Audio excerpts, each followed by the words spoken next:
सहनवतु सहनौ भुनक्तु सह वीर्यं करवावहै तेजस्विनावधीतमस्तु मा विद्विषावहै। ॐ शान्तिः शान्तिः शान्तिः। हरिः ॐ श्रीगुरुभ्यो नमः। हरिः ॐ। सदाशिवसमारम्भां शङ्कराचार्यमध्यमाम् अस्मदाचार्यपर्यन्तां वन्दे गुरुपरम्परां वन्दे गुरुपरम्पराम्। सर्वोपनिषदो गावः दुग्धा गोपालनन्दनः पार्थो वत्सः सुधीर्भोक्ता दुग्धं गीतामृतं महद। वसुदेवसुतं देवं कंसचाणूरमर्दनं देवकी परमानन्दं कृष्णं वन्दे जगद्गुरुं श्रीकृष्णं वन्दे जगद्गुरुम्।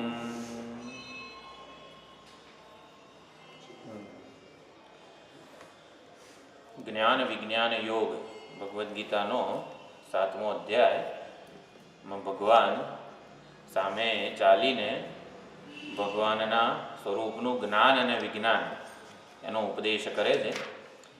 પહેલા બે શ્લોકો એટલે એમાં એનો વિચાર થયો.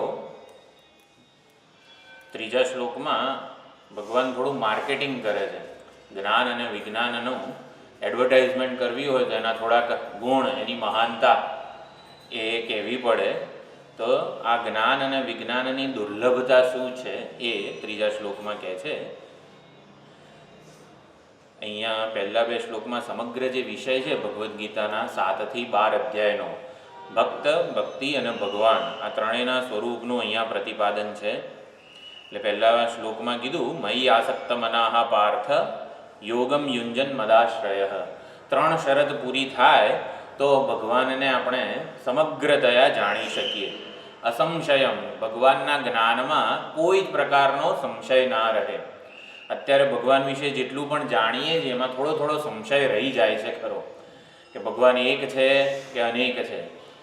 ભગવાન અનેક રૂપ ધારણ કરીને આવે છે તો કયું રૂપ સૌથી વધારે શક્તિશાળી છે, કયા રૂપની ભક્તિ સૌથી ઝડપથી ફળ આપશે, આવા અનેક પ્રકારના સંશય રહી જાય છે. કૈલાસ માન યાત્રા અને સરોવરની યાત્રા અને પરિક્રમા બધું કર્યું, પણ હજી રામેશ્વર જવાનું બાકી છે, હજી મહાકુંભમાં જવાનું બાકી છે. એટલે ભગવાનના સગુણ સાકાર રૂપની ભક્તિ વગેરે કરતા હોઈએ ત્યારે થોડોક સંશય, થોડોક ભય રહી જાય છે કે આ ભગવાન છે પ્રસન્ન થાય, આપણા દુઃખોને સાંભળે છે ખરો, આપણે ઉદ્ધાર કરશે, આપણી મદદ કરશે ખરા. એક પ્રકાર એટલે સગુણ સાકાર રૂપનું જે જ્ઞાન આપણને પ્રાપ્ત છે આપણા શાસ્ત્રો પાસેથી, એમાં થોડો થોડો સંશય રહી જતો હોય છે. અને ભગવાનનું જે નિર્ગુણ નિરાકાર સ્વરૂપ છે, નિરુપાધિક સ્વરૂપ, જે આપણા સર્વના હૃદયમાં ચૈતન્ય સ્વરૂપે હું રૂપે વિલસી રહ્યું છે, એ નિર્ગુણ નિરાકાર સ્વરૂપની એ આપણા વ્યવહાર એ અવ્યવહાર્ય છે. એ આપણા દુઃખોને સાંભળતો નથી, એટલે દુઃખને ઉજાળે છે. આપણી જે મુશ્કેલીઓ હોય, સમસ્યાઓ હોય, એનું સમાધાન નિર્ગુણ નિરાકાર સ્વરૂપ પાસે નથી, એ દુઃખને ઉજાળે છે. એટલે હૃદયમાં દુઃખનો પક્ષપાત કરતો નથી, એટલે કે દુઃખ સામે લડે એવું નહીં, પરંતુ દુઃખને ઉજાળે. આપણે ઉદાહરણ તરીકે જોયું હતું કે ક્ષીરસાગરમાં સૂતેલા હોય વિષ્ણુ ભગવાન, ત્યાં તો પણ નીચે હિરણ્યાક્ષ, હિરણ્યકશિપુ, રાવણ ને કંસ એ બધાનો ત્રાસ વર્તાતો હોય. એટલે એ આ બધાને પ્રકાશે છે, એમને સામે લડતા નથી. પરંતુ એ ભગવાન જ્યારે ભક્તોની પ્રાર્થનાથી પીગળે એટલે અવતરિત થાય આ વ્રજભૂમિમાં, અયોધ્યામાં રામકૃષ્ણ વગેરે રૂપે અવતાર ધારણ કરે, તો ભક્તોનો ઉદ્ધાર કરે, ભક્તોની મુશ્કેલીઓનો એ આવી રીતે દૂર કરે, નિવૃત્તિ કરે. એટલે ક્ષીરસાગરમાં સૂતેલા ભગવાન છે એટલે નિર્ગુણ નિરાકાર સ્વરૂપ, એ દુઃખોને ઉજાળે છે ખાલી, અને એ દુઃખોને દૂર કરતા નથી. પણ સગુણ સાકાર સોપાધિક રૂપ આ વ્યવહારમાં અવતરિત થઈને એ આપણી મદદ કરે છે, આપણો ઉદ્ધાર કરે છે, આપણે મુશ્કેલીઓમાંથી બચાવે છે. આપણે વિચાર કર્યો કે સગુણ સાકાર રૂપે જે પરમાત્મા છે એમની ભક્તિ કરવાની, એ ભક્તિથી પ્રસન્ન થાય છે અને ભક્તિથી પ્રસન્ન થઈને ભગવાન નિર્ગુણ નિરાકાર સ્વરૂપે પોતાને આપણા હૃદયમાં જ ઓળખાવે છે. સગુણ સાકાર રૂપની ભક્તિના ફાયદા અને મર્યાદા બંને જાણવા જરૂરી છે. નિર્ગુણ નિરાકાર સ્વરૂપનું જે જ્ઞાન છે એને પણ પૂર્ણતયા સમજવાની જરૂર છે. સગુણ સાકાર રૂપની ભક્તિની મર્યાદા એ છે કે ભય રહી જાય છે. કૃષ્ણ ભગવાન હોય, રામ ભગવાન હોય, તેની ભક્તિ જ્યારે જ્યારે કરીએ ત્યારે ભેદ રહી જાય છે. હું અને કૃષ્ણ ભગવાન, હું અને મારા ઈષ્ટ દેવતા શિવજી છે, એમ વચ્ચે ભેદ કે જુદાઈ રહી જાય છે. અને ભક્તને સૌથી વધારે આ જુદાઈ જ સાલે છે. ભક્ત ઈચ્છે છે કે મને સર્વત્ર ભગવાનના દર્શન થાય, સર્વદા દર્શન થાય, સર્વ રૂપે દર્શન થાય ભગવાનના. આવું ત્યારે જ સંભવે જ્યારે એ પોતાના હૃદયમાં પરમાત્માને ઓળખી લે. એટલે હૃદયમાં પરમાત્માને ઓળખવા એટલે શું? હૃદયમાં એમ પરમાત્મા ઓળખાતા નથી. આપણે આપણા હૃદયમાં જોઈએ, હૃદયમાં જોવાના એટલે હકીકતમાં હૃદય શબ્દ સંસ્કૃતમાં આપણા વેદાંત શાસ્ત્રમાં હૃત એ શબ્દ છે. જેમાંથી વિચારો ઉદ્ભવે છે એ સ્થાનને હૃદય કીધું છે. એટલે હૃદયમાં પરમાત્મા બિરાજેલા છે એવું જ્યારે પણ આપણે પુરાણોમાં, ભાગવત વગેરેમાં કહે ત્યારે હૃદય એટલે શું? આપણું જે આ હૃદય છે એ જે ભૌતિક છે એ હૃદય તો એનું ગોલક છે, પરંતુ એમાં જે દહરાકાશ છે, જે એમાંથી વિચારો જન્મે છે. તો આપણા શાસ્ત્રમાં હૃદય શબ્દનો શું અર્થ થાય? જ્યાંથી વિચારો ઉદ્ભવે છે એ સ્થાન. તો વિચારો જન્મે છે ક્યાંથી? વિચારો મનમાંથી જન્મે છે. તો મનમાં એ વિચારો, મન કો હૃદય કો એક જ વસ્તુ છે. હકીકતમાં વિચારો જન્મે છે ક્યાંથી એ સ્થાન આપણે શોધવાનું છે. યોગીઓ એ સ્થાનને શોધતા હોય છે યોગ સાધના દ્વારા. અને વેદાંત, આપણે ઉપદેશાર વગેરે ગ્રંથોમાં સીધું કહેવામાં આવ્યું કે હૃદયમાંથી સ્ફુરતિ હૃદ સ્વયં પરમ પૂર્ણ સત, ચૈતન્ય સ્વરૂપ પરમાત્મામાંથી જ બધા વિચારો જન્મે છે. એટલે જે નિર્ગુણ, નિરુપાધિક, નિર્વિશેષ ચૈતન્ય સ્વરૂપ છે, જે હૃદયમાં ઉપલબ્ધ છે હું રૂપે, એમાંથી જ બધી જ વૃત્તિઓ, બધા વિચારો, બધી લાગણીઓ, બધા નિર્ણયો, બધું જન્મે છે. એટલે ચૈતન્ય સ્વરૂપ પરમાત્મા જે હૃદયસ્થ છે એમાંથી જ બધા વિચારો જન્મતા હોય છે. તો એને જ્યારે એ કઈ રીતે ઓળખાય? આપણા હૃદયમાં જે ચૈતન્ય વિલસી રહ્યું છે તો આપણને સંસારી, કરતા, ભોગતા, સુખી, દુઃખી જણાય છે, પરંતુ હકીકતમાં એના સાચા સ્વરૂપને ઓળખતા નથી. એનું સાચું સ્વરૂપ ઓળખવું એ ભગવાનની કૃપાથી થાય. એટલે કે સગુણ સાકાર રૂપની ભક્તિથી પ્રસન્ન થાય ત્યારે નિર્ગુણ નિર્વિશેષ પરમાત્મા પોતાને ભક્તના હૃદયમાં ઉદ્ઘાટિત કરે કે હું આવો અસંગ, અકર્તા, અભોગતા ચૈતન્ય સ્વરૂપ છું. જ્ઞાન અને વિજ્ઞાન, આ બે શબ્દનો અર્થ આપણે આવી રીતે સમજ્યા હતા. ભગવદ વિષયક જ્ઞાન હોવું એટલે શાસ્ત્રો પાસેથી આપણને ભગવાન વિશે જે જાણીએ છીએ એને જ્ઞાન કહેવાય છે. બ્રહ્મા, વિષ્ણુ, મહેશ, શ્રી રામચંદ્ર ભગવાન, કૃષ્ણ ભગવાન, આ બધાના વિશે, શિવજી કૈલાસવાસી રૂપ જે છે, તો શાસ્ત્રો પાસેથી આપણે ભગવાન વિશે જે માહિતી ધરાવીએ છીએ એને જ્ઞાન કહેવાય છે. એટલે શાસ્ત્ર વગર આપણને કૃષ્ણ ભગવાન આવા છે, રામ ભગવાનનું આવું સ્વરૂપ છે, રામચરિતમાનસ કે વાલ્મીકી રામાયણ ના આપણે ભણીએ તો ખબર ના પડે કે રામ ભગવાનનું શું સ્વરૂપ છે. એટલે માત્ર ને માત્ર શાસ્ત્ર જ જેમાં પ્રમાણ છે, એટલે ભગવદ સ્વરૂપમાં, એટલે શાસ્ત્રો આપણને ભગવદ વિષયક જ્ઞાન આપે છે, જેને ચકાસવાનું આપણી પાસે કોઈ સાધન નથી, પ્રમાણ નથી, માધ્યમ નથી. રામ ભગવાનનું આવું સ્વરૂપ છે, એમનો આવો સ્વભાવ છે, એમનો આવો ધર્મ છે વગેરે, એનું શાસ્ત્રો એકમાત્ર પ્રમાણ છે. તો શાસ્ત્રો પાસેથી આપણે જે પ્રાપ્ત કરીએ છીએ એને જ્ઞાન કહેવાય. અને ભગવાનનું વિજ્ઞાન એટલે સ્વાનુભવ સંયુક્તમ જ્ઞાનમ, એવું શંકરાચાર્યજી કહે છે. જે પરમાત્માનું સ્વરૂપ નિત્ય અનુભવાઈ રહ્યું છે, અનુભવમાં છે, પરંતુ ઓળખ નથી, આપણે ઓળખતા નથી. પરમાત્માનું નિર્ગુણ, નિર્વિશેષ, નિરુપાધિક સ્વરૂપ છે એ આપણે સતત, નિત્ય, હંમેશા હું રૂપે અનુભવીએ જ છીએ, પરંતુ આપણે એને ઓળખતા નથી. એટલે જે અનુભવમાં છે પરંતુ આ સત્સંગ વગેરે દ્વારા જેને ઓળખાણ પ્રાપ્ત થાય છે એને વિજ્ઞાન કહેવામાં આવે છે. નિર્ગુણ નિર્વિશેષ ચૈતન્ય સ્વરૂપ આપણા હૃદયસ્થ વિલસી રહ્યું છે. એ જ બધા કર્મો કરી રહ્યું છે, એ જ બોલી રહ્યું છે, એ જ ચાલી રહ્યું છે. બધું કર્મેન્દ્રિયો દ્વારા કર્મો કરે છે, જ્ઞાનેન્દ્રિયો દ્વારા બધા વિષયોને જાણી રહ્યું છે, બધું ઉજાળી રહ્યું છે, સમગ્ર વ્યવહારને ઉજાળી રહ્યું છે. પરંતુ ભ્રાંતિથી આપણે જે પરમાત્મા વ્યવહારને ઉજાળી રહ્યા છે એને આપણે ભ્રાંતિથી વ્યવહાર કરનારો માની લઈએ છીએ કે એ જ કરતા ભોગતા છે, એ જ સુખી દુઃખી છે, એ જ સંસારી છે, એ અનેક રાગ દ્વેષ વાળો છે. જે વાળો છે એટલે હૃદયમાં જે ચૈતન્ય વિલસી રહ્યું છે એને આપણે અનેક ભ્રાંતિઓ વાળું માનીએ છીએ. તો એ ભ્રાંતિઓને દૂર કરે છે એ વિજ્ઞાન છે.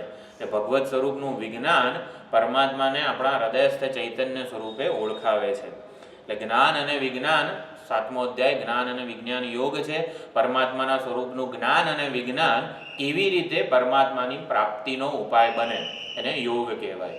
યોગ શબ્દની સમગ્ર ભગવદ્ ગીતામાં વ્યાખ્યા છે સમત્વમ યોગ ઉચ્યતે અથવા તો તત્પ્રાપ્તિ ઉપાય. તત્ એટલે પરમાત્માની પ્રાપ્તિનો ઉપાય. પરમાત્માનું જ્ઞાન જે છે એ જ્ઞાન કેવી રીતે પ્રાપ્ત થાય તો એનો ઉપાયને યોગ કહેવામાં આવે છે. એ ભગવત સ્વરૂપનું જ્ઞાન અને વિજ્ઞાન કેવી રીતે પરમાત્માની પ્રાપ્તિ કરાવે એ જ્ઞાન વિજ્ઞાન યોગ કહેવાય છે. અસંશયમ સમગ્રમ મામ એટલે કે કોઈ પ્રકારનો સંશય ન રહે હે અર્જુન, એવી રીતે હું તને આ જ્ઞાન અને વિજ્ઞાન કહીશ એવી ભગવાને પ્રતિજ્ઞા કરી. અને બીજા શ્લોકમાં આવી રીતે એનું ફળ કીધું કે ભગવાન જ્ઞાન અને વિજ્ઞાન પ્રાપ્ત થશે પછી ફાયદો શું થશે તો કહે છે યદ જ્ઞાત્વા નેહ ભૂયોન્યત જ્ઞાતવ્યમ અવશિષ્યતે. કંઈ જાણવાનું બાકી નહીં રહે. કંઈ જાણવાનું બાકી નહીં રહે એટલે કે જિજ્ઞાસાની નિવૃત્તિ થઈ જશે. જિજ્ઞાસા જન્મે છે કેમ? કોઈ પણ વસ્તુને જાણવાની ઈચ્છા એને જિજ્ઞાસા કહેવાય. તો જિજ્ઞાસા જન્મે છે કેમ? નવું નવું જાણવું છે આપણને. ચંદ્રયાન છે, ચંદ્ર ઉપર ગયા, ચંદ્ર ઉપર શું છે? પાણી છે, જે જીવન શક્ય છે કે નહીં. મંગળ ઉપર જવું છે, શનિ ઉપર જવું છે. જિજ્ઞાસા નિવૃત્ત થતી નથી. જેટલું જાણીએ એટલી ને એટલી જિજ્ઞાસા વધતી જ જાય છે. એટલે જિજ્ઞાસાની નિવૃત્તિ થતી નથી અને માટે કર્મો, કર્મફળ વગેરે બધું ચક્ર, સંસાર ચક્ર ચાલુ રહે છે. જેમ કે આજથી 100 વર્ષ પહેલાં કોઈને ચંદ્ર પર જવાની ઈચ્છા જ નહોતી. ચંદ્ર શું છે, ચંદ્ર પર જિજ્ઞાસા નહોતી, પરંતુ જેમ જેમ ચંદ્ર પર શું છે એવી જિજ્ઞાસા જન્મે તો ચંદ્રયાન ને બધી શોધખોળ વૈજ્ઞાનિકો બધું કરે. એ જિજ્ઞાસા જ કર્મ રૂપે પરિણમતી હોય છે. અહીં ભગવાન કહે છે કે જ્ઞાતવ્યમ ન અવશિષ્યતે. કંઈ જ જાણવા યોગ્ય વસ્તુ બાકી નહીં રહે. એટલે કે જિજ્ઞાસાનો વિષય જ કોઈ બાકી નહીં રહે. તો જિજ્ઞાસાનો વિષય જ બાકી નહીં રહે, જિજ્ઞાસાની સંપૂર્ણ નિવૃત્તિ થઈ જશે. જિજ્ઞાસાની નિવૃત્તિ થવી એટલે શું? આપણે થોડો વેદાંત અને શાસ્ત્ર પ્રમાણે વિચાર કરીએ તો જ્યાં સુધી જાણનારો છે ત્યાં સુધી જણાયેલી વસ્તુનો અંત આવવાનો નથી. સ્વામીજી ઉદાહરણ આપે છે, આપણે મિલમાં જે મજૂરો કામ કરતા હોય અંદર ભોંયરામાં, તો માથે ટોર્ચ પહેરી લે. એટલે ટોર્ચ આપણે પહેરી હોય માથે, એ પછી માથે આવી રીતે પ્રકાશ લઈને આપણે અંધારું શોધવાનો પ્રયત્ન કરીએ તો એ ક્યારે એનો અંધારું મળે ખરું? એટલે માથે જ્ઞાન પ્રકાશ લઈને આપણે જિજ્ઞાસાની નિવૃત્તિ કરવાનો પ્રયત્ન કરીએ છીએ. હકીકતમાં જિજ્ઞાસા એટલે કે જિજ્ઞાસ્ય વિષયો અનંત રીતે વધતા જ રહેશે. અણુ, પરમાણુ, ઇલેક્ટ્રોન, પ્રોટોન, ન્યુટ્રોન, બોઝોન, પાર્ટિકલ ને બધું વૈજ્ઞાનિકો ત્યાંય શોધવાનો પ્રયત્ન કરે છે અને જગતના છેડાને શોધવાનો પ્રયત્ન કરે છે. જગતનો છેડો ક્યારે આવશે એ શોધવાનો પ્રયત્ન કરે છે. કઈ રીતે? હું જગતના છેડાને જાણું એટલે કે જાણનારો બનું અને જગતના છેડાને જાણું, એ રીતે એ રહસ્યને શોધવાનો પ્રયત્ન કરે છે. જાણનારો પોતાને જાણતો નથી ને ત્યાં સુધી એની જિજ્ઞાસા નિવૃત્ત નહીં થાય. જિજ્ઞાસા નિવૃત્ત થવી એટલે શું? બધા કર્મો સમાપ્ત થઈ જવા. જેમ કે વિચાર કર્યો કે ચંદ્ર ઉપર શું છે, જિજ્ઞાસા જન્મી તો પછી ચંદ્રયાનથી માંડીને બધી શોધખોળ થઈ. એટલે આખો કર્મ ઉદ્ભવે છે. એ જિજ્ઞાસાને લીધે જ કર્મફળ આ ચક્ર ચાલુ રહે છે. જિજ્ઞાસાની નિવૃત્તિ થઈ જાય પછી કંઈ કરવા યોગ્ય કર્તવ્ય બાકી રહે નહીં. સંપૂર્ણ કૃતાર્થતા કૃતકૃત્યતા આપણામાં જન્મે કે હવે કંઈ કરવાનું બાકી નથી, ક્યાંય જવાનું બાકી નથી, કંઈ મેળવવાનું બાકી નથી, પ્રાપ્ત કરવાનું બાકી નથી. આવી કૃતકૃત્યતા ભગવાનના જ્ઞાન અને વિજ્ઞાનથી શક્ય છે, સંભવે છે. એટલે યદ જ્ઞાત્વા, ભગવાનના જ્ઞાન અને વિજ્ઞાનને જાણીને જ્ઞાતવ્ય કશું બાકી નહીં રહે. એટલે કંઈ જાણવા યોગ્ય બાકી નહીં રહે એટલે શું? જાણનારો બાકી નહીં રહે. જાણનારો અપૂર્ણ છે, એને સાચી રીતે ઓળખતા નથી, માટે એને પોતાનાથી જુદી કોઈક વસ્તુને જાણવાની ઈચ્છા જન્મ્યા જ કરે છે. અહીં ભગવાન કહે છે જ્ઞાતવ્યમ ન અવશિષ્યતે, જાણવા યોગ્ય વસ્તુ નહીં રહે. જાણવા યોગ્ય વસ્તુ ક્યારે ન રહે? જાણનારાથી જુદી જાણવા યોગ્ય વસ્તુ હોય ત્યાં સુધી એનો પાર આવે નહીં. જાણનારો પોતાને સાચા રૂપમાં ચૈતન્ય સ્વરૂપે જ્ઞાન પ્રકાશ સ્વરૂપે ઓળખી લે તો જાણવાની વસ્તુ એનાથી જુદી રહેતી નથી. જાણનારો અને જ્ઞેય વસ્તુ એવો ભેદ ત્યાં રહેતો નથી. એ ભેદ નથી રહેતો, એને જ અભેદ કહેવાય છે, અદ્વૈત કહેવાય છે. એટલે કોઈ જ્ઞાતવ્ય નહીં રહે એનો આ અર્થ થાય છે. સંપૂર્ણ કૃતકૃત્યતા, મોક્ષ પ્રાપ્તિ વગેરે પણ કહી શકાય. એટલે આ બે શ્લોકમાં આવી રીતે ભગવાને વિષયનો ઉપક્રમ કરેલો છે, જ્ઞાન અને વિજ્ઞાન. અને પછી હવે ત્રીજા શ્લોકમાં ભગવાન થોડાક જ્ઞાન અને વિજ્ઞાનનો મહિમા ગાય છે. તો ત્રીજો શ્લોક આપણે બોલીએ. ઓમ શ્રી પરમાત્મને નમઃ. અથ સપ્તમોऽધ્યાયઃ. શ્રી ભગવાનુવાચ. મનુષ્યાણાં સહસ્રેષુ કશ્ચિદ્યતતિ સિદ્ધયે યતતામપિ સિદ્ધાનાં કશ્ચિન્માં વેત્તિ તત્વતઃ.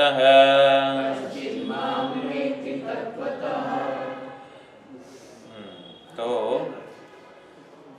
એટલે ત્રીજો શ્લોક છે એમાં જ્ઞાન અને વિજ્ઞાનનો મહિમા સમજાવતા ભગવાન કહે છે કે કોઈ જ પ્રકારનું સંશયયુક્ત જ્ઞાન નહીં રહે. સંશય મુક્ત જ્ઞાન તને ભગવદ સ્વરૂપનું થઈ જશે. જ્યાં સુધી સંશય હોય ત્યાં સુધી એ જ્ઞાન હૃદયસ્થ થતું નથી, જીવનમાં ઉતરતું નથી. એટલે ભગવાન કહે છે નિસંશય જ્ઞાન જ શીરાની જેમ ગળે ઉતરી જાય. એટલે ભગવાન ભગવદ વિષયક, એમના સ્વરૂપ વિષયક કોઈ જ પ્રકારનો સંશય નહીં રહે. ભગવાનના સગુણ સાકાર સોપાધિક રૂપ વિશે પણ કોઈ સંશય નહીં રહે. સગુણ સાકાર રૂપની ભક્તિ અત્યંત મહત્વની છે. આપણે લાગણીપૂર્વક જોડાવાનું છે. ગઈ વખતે વિચાર કર્યો, આપણા હૃદયમાં જન્મતી પ્રત્યેક લાગણીને આપણે ભગવાન સાથે જોડવાની છે. કામ વૃત્તિ, ક્રોધ વૃત્તિ, રાગ વૃત્તિ, દ્વેષ વૃત્તિ, આ બધી વૃત્તિઓને ભગવાન સાથે કેવી રીતે જોડી શકાય એ પણ ગઈ વખતે વિચાર કર્યો હતો. રાગ જન્મે, દ્વેષ જન્મે, ઈર્ષ્યા જન્મે તો પણ ભગવાન સાથે એ વૃત્તિને કેવી રીતે જોડી શકાય. આળસ પ્રમાદ જન્મે તો પણ કેવી રીતે ભગવાન સાથે એને જોડી શકાય. એને જ મયી આસક્ત મનાહા કીધું કે તું મારી સાથે લાગણીપૂર્વક જોડાય તો પછી અને જે યોગ સાધના છે એનું અનુષ્ઠાન કરે તો પછી તું મને નિસંશય જાણી શકીશ. એટલે ઈશ્વર વિશે બંને પ્રકારનું જ્ઞાન હોવું જરૂરી છે. સગુણ સાકાર રૂપ અને નિર્ગુણ નિરાકાર રૂપ, એવી રીતે ભગવાને કીધું. અને પછી જ્ઞાન અને વિજ્ઞાનની સ્તુતિ કરે છે. મનુષ્યાણામ સહસ્રેષુ કશ્ચિદ યતતિ સિદ્ધયે. સિદ્ધિ માટે અનેક બધા મનુષ્યો હોય, સહસ્રેષુ અનેક ગણા હોય બધા મનુષ્યો. કશ્ચિદ એમાંથી કોઈક જ આ સિદ્ધિ માટે પ્રયત્ન કરે છે. યતતામપી સિદ્ધાનામ, જે પ્રયત્ન કરી રહ્યા છે તેમાંથી કશ્ચિન મામ વેત્તિ તત્વતઃ, કોઈક જ મને તત્વતઃ જાણે છે. તત્વતઃ એટલે હું જેવો છું ખરેખર એવો મને ઓળખી લે છે. અહીં ભગવાન કહે છે કશ્ચિન મામ વેત્તિ તત્વતઃ. તત્વતઃ એટલે ખરેખરો હું જેવો છું, મૂળે હું જેવો છું ને એવો મને ઓળખી લે છે કોઈક. તો બાકીના બધા કેવી રીતે ઓળખે છે? બાકીના બધા પોતાની કલ્પના પ્રમાણે ભગવાનને ઓળખે છે, જાણે છે. બાકીના બધા કલ્પના પ્રમાણે જાણે છે, પરંતુ ભગવાનનું સાચું સ્વરૂપ નિરુપાધિક સ્વરૂપ જે છે એ માત્ર કોઈક જ આવો વિરલો છે એ જાણી શકે છે. આમ ભગવાન કહે આવી રીતે આ વસ્તુ જાણવી બહુ અઘરી છે, એટલે બધા શ્રોતાગણો હોય અને આમ ઉત્સાહ જન્મે. કંઈ પણ કહીએ કે આ વસ્તુ અઘરી છે એવું કંઈ કહેવામાં આવે ત્યારે જાણે કે ઉત્સાહ જન્મે કે ના આ તો હું જાણી જ લઈશ એમ કરીને. એટલે ભગવાન આવી રીતે અર્જુનમાં શ્રોતાગણમાં આમ જરા પ્રરોચન એટલે કે એકદમ ઉત્સાહ જન્માવે છે. અહીંયા એક સિદ્ધ શબ્દ છે. સિદ્ધ શબ્દનો સામાન્ય અર્થ એવો છે કે જેને હવે કંઈ કરવાનું બાકી નથી, જેને કંઈ મેળવવાનું બાકી નથી એને સિદ્ધ કહેવાય. હવે જીવનમાં કોઈ સાધન બાકી નથી, સાધ્યની પ્રાપ્તિ જે એને કરી લીધી છે એને સિદ્ધ કહેવાય છે. પરંતુ અહીંયા યતતામ અભિ સિદ્ધાનામ, સિદ્ધનો અર્થ શંકરાચાર્યજી મોક્ષાય યતંતે, જે લોકો મોક્ષ માટે યત્ન કરી રહ્યા છે, મોક્ષ પ્રાપ્તિનો પ્રયત્ન કરી રહ્યા છે એને શંકરાચાર્યજી સિદ્ધ કહે છે. આપણે બધા સિદ્ધ પુરુષ છીએ. કેમ? આપણે મોક્ષ માટે પ્રયત્ન કરી રહ્યા છીએ. મોક્ષાય યતંતે, અને જે મોક્ષ પ્રાપ્તિનો પ્રયત્ન કરતા નથી એ ભોગાય યતંતે, વિષય ભોગની પ્રાપ્તિ માટે જ રમમાણ રહેતા હોય છે. એટલે એ લોકોને ભગવાનનું ભજન કરવાનું સૂઝતું જ નથી. તો મનુષ્ય આ જ્ઞાન અને વિજ્ઞાનની આટલી દુર્લભતા કેમ છે? હજારોમાંથી કોઈક એક જ મોક્ષ માટે પ્રયત્ન કરે છે એવું કેવી રીતે? ઈશ્વર પ્રાપ્તિની ઈચ્છા સેંકડો મનુષ્યોમાંથી કોઈકને જ થાય છે. એટલે 95% લોકોને તો ઈશ્વર પ્રાપ્તિ, મારા જીવનનું લક્ષ્ય પરમાત્માની પ્રાપ્તિ, પરમાત્માનું જ્ઞાન છે એવું સૂઝતું જ નથી કે જીવનમાં જાણવા યોગ્ય, પ્રાપ્ત કરવા યોગ્ય કોઈક નિત્ય વસ્તુ છે.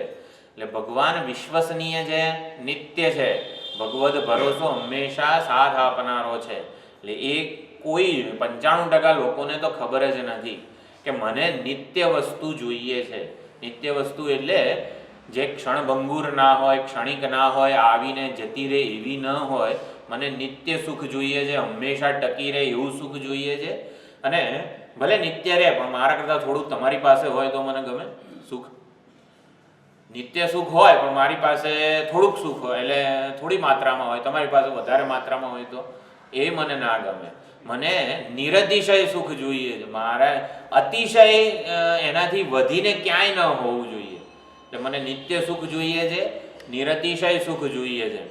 નિત્ય સુખ અને નિરતિશય સુખ જોઈએ છે, પણ સવારથી સાંજ સુધી એક બાવળિયાને કરાડી વડે મારવાનો હોય એવો આમ પરસેવો થઈ જાય ત્યારે નિત્ય અને નિરતિશય સુખ મળે તો ચાલે? કે આમ સોફામાં બેઠા બેઠા જોઈએ છે? નિત્ય સુખ જોઈએ છે, નિરતિશય સુખ જોઈએ છે અને મફત જોઈએ છે. અનાયાસ, નિરાયાસ સુખ આવું જોઈએ છે. તો નિત્ય, નિરતિશય અને મફત સુખને જ પરમાત્મા કીધા છે. હકીકતમાં આપણે બધા અજ્ઞાની હોય, જ્ઞાની હોય, સાધક હોય, વિવેકી હોય, આ સુખને જ ઝંખી રહ્યો છે, પણ એને ખબર નથી કે મારી આ સુખની શોધ કે સુખનું આવા સુખને હું ઝંખી રહ્યો છું એવી એને ખબર નથી. 95% લોકોને મારા જીવનનું લક્ષ્ય આવું ટકાઉ સુખ છે, વિશ્વસનીય સુખ છે એવી ખબર જ નથી. તો ચાલો 5% જે લોકો છે, 95%ને તો ખબર જ નથી કે ઈશ્વર પ્રાપ્તિ આપણા જીવનનું લક્ષ્ય છે, ખબર નથી. એટલે ચાલો જવા દો, અજ્ઞાન છે એટલે ખબર નથી. કશ્ચિદ યદતિ સિદ્ધયે, 5% લોકો જે છે એને ઈશ્વર પ્રાપ્તિની ઈચ્છા જન્મે છે. હા, ઘણા બધા લોકો આ સવારે 9 વાગે સત્સંગમાં જાય છે, શું કરે છે ત્યાં જઈને? આમ એ લોકો ચલો જોઈ આવીએ. એમ કોક વખત આવી રીતે કોકને જોઈને ઈશ્વર પ્રાપ્તિ, હા સત્સંગમાં બધું ઈશ્વર વિશે જ્ઞાન વગેરે સુંદર વિચારો પ્રાપ્ત થતા હોય છે, ચાલો એ પણ આપણે પ્રાપ્ત કરીએ. જીવનમાં ઈશ્વર પ્રાપ્તિનો પ્રયત્ન વગેરે જે કંઈ પણ છે એ આપણે પ્રયત્ન કરીએ. એટલે ઈશ્વર પ્રાપ્તિની ઈચ્છા કોઈક રીતે ઘણાને જન્મે. આ 5% લોકોની વાત છે. તો 5% લોકોને ઈશ્વર પ્રાપ્તિની ઈચ્છા કોઈક રીતે જન્મે સત્સંગ વગેરે દ્વારા. પણ 5માંથી 4% લોકો એવા હોય કે જે ઈશ્વર પ્રાપ્તિની ઈચ્છા છે પરંતુ ઈશ્વર પ્રાપ્તિનો કોઈ અનુકૂળ પ્રયત્ન કરતા નથી. સત્સંગમાં આવે પરંતુ પછી સત્સંગના વિચારોને અમલમાં મૂકવા વગેરે જે છે એ વિચારોને વાગોળવા, સત્સંગમાં કહેલી જે વાતો છે, કર્મયોગ, જ્ઞાનયોગ વગેરે જે બધા યોગ સાધના, ભગવદ્ ગીતાનો જે ઉપદેશ છે એ પ્રમાણે પોતાના જીવનને ઢાળવાનો પ્રયત્ન નથી કરતા. એટલે 5માંથી 4% લોકોને ઈચ્છા છે ઈશ્વર પ્રાપ્તિની, પરંતુ એ દિશામાં પ્રયત્ન નથી કરતા. સત્સંગનું તો ખાલી ઉદાહરણ આપું છું. પોતાનું જીવન છે એ પહેલાંની જેમ જ જીવવાનું ચાલુ રાખે છે. સત્સંગ વગેરે દ્વારા જે સદવિચારો પ્રાપ્ત થાય એ વિચારોને જીવનમાં ઢાળવાનો પ્રયત્ન ના કરે. સત્સંગના વિચારો બધું સત્સંગમાં સાંભળવાનું હોય, પછી જીવન જેવી રીતે જીવવાનું હોય એમ જ જીવવાનું હોય. જીવનમાં બધા વ્યવહારના કાયદાઓ હોય એ પ્રમાણે જીવવાનું હોય. ઈશ્વર પ્રાપ્તિની ઈચ્છા હોય, પરંતુ એ લોકો આવી રીતે પ્રયત્ન કરતા નથી. 5માંથી 4% લોકો પ્રયત્ન ના કરે. આ બધું ભગવાન જ્ઞાન અને વિજ્ઞાન કેમ આટલું દુર્લભ છે એ સમજાવે છે. 5%માંથી 4% નીકળી ગયા, હવે રહ્યા 1%. 1% લોકો પ્રયત્ન કરે પણ યોગ્ય પ્રયત્ન કરતા નથી. શાસ્ત્રમાં જે કહેવામાં આવેલું છે એ રીતે પ્રયત્ન કરતા નથી. પોતાની અહંકારપૂર્વકની સાધનાઓ કરે છે. હઠયોગથી માંડીને જે કંઈ પણ હોય, આમ કરે તેમ કરે, પ્રાણાયામ કરે ને આ તે કરે. સીધો સરળ જે રાજયોગ છે શ્રવણ મનન નિધિધ્યાસન, એના બદલે બીજું જ કંઈક ભલતું કરે. એટલે 1% લોકો યોગ્ય પ્રયત્ન કરતા નથી. 1/2% લોકો યોગ્ય પ્રયત્ન કરતા નથી. ઈશ્વર પ્રાપ્તિનો પ્રયત્ન કરે છે, મનને ઈશ્વરમાં જોડવાનો પ્રયત્ન કરે છે, પરંતુ એ યથાર્થ શાસ્ત્ર પ્રમાણથી સિદ્ધ નથી. શાસ્ત્ર દ્વારા પ્રમાણિત ન હોય એવો પ્રયત્ન કરે છે. 1/2% યોગ્ય પ્રયત્ન કરતા નથી. 0.5%માંથી સત્સંગ વગેરે વેદાંત શાસ્ત્ર હોય, શાંકર ભાષ્યનું અધ્યયન થતું હોય, તો પછી જે લોકો યોગ્ય પ્રયત્ન કરે, સત્સંગમાં આવે, શ્રવણ મનન નિધિધ્યાસન જે માર્ગ આચાર્ય ઉપદેશતા હોય, પરંતુ એને સમજી શકતા નથી. અમુક પ્રકારે ઘણા મોટી ઉંમરે સત્સંગમાં આવે તો આ શાંકર ભાષ્ય, સંસ્કૃત વગેરે બધું ના પણ ખબર પડે. એટલે 0.5%માંથી પા ભાગના લોકો શાસ્ત્રના તાત્પર્યાર્થને, વિવક્ષાને ગ્રહણ કરવા માટે એ સમર્થ બનતા નથી. 0.5% લોકો જે છે યોગ્ય પ્રયત્ન કરે છે શ્રવણ મનન નિધિધ્યાસનનો, પણ એ શાસ્ત્રના વિવક્ષિત અર્થને, શાસ્ત્ર જે અર્થ આપણને પહોંચાડવા માંગે છે ભગવદ્ ગીતા વગેરે, એને સમજી શકતા નથી, ગ્રહણ કરી શકતા નથી.